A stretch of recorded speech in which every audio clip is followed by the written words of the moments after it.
I am an Ibaloy woman. It's clear in my generation, but even in the generation before this, that we have been experiencing ethnocide all throughout the historical process.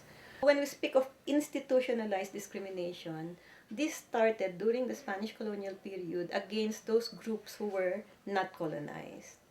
Now, when the Americans came here, they colonized the whole island. However, that difference which was created through 300 years of Spanish colonialism, which was experienced by the majority but not by those who were uncolonized, this is what made the indigenous peoples in the Philippines today.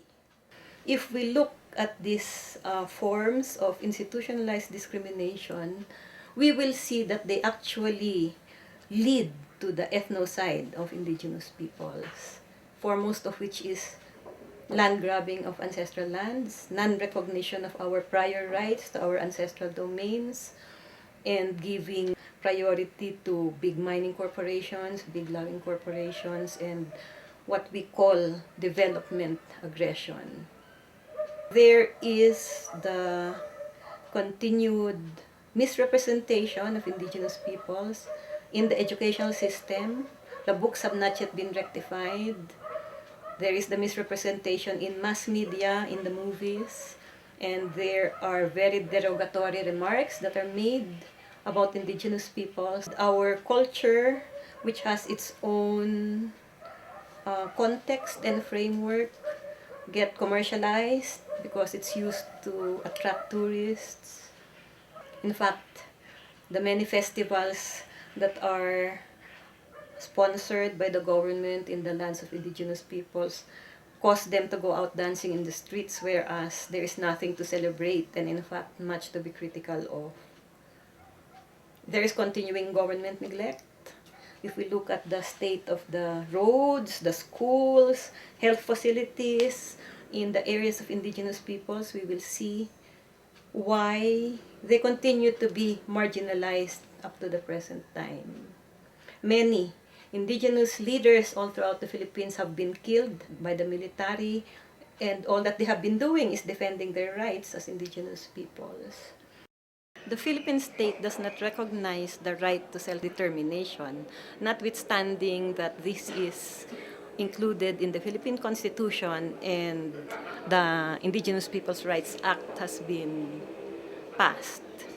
The big difference between ethnocide and genocide is in genocide you are physically killed, whereas in ethnocide you are speaking about the destruction of your culture, your indigenous life ways. Shakni kaigurutan tao adda tinagan saan lang pabuya wano may sa ay ayam.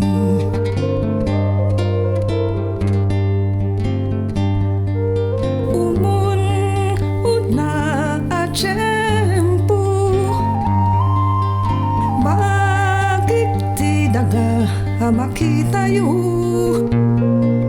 inukit ko ti bantay para ti payaw kan balay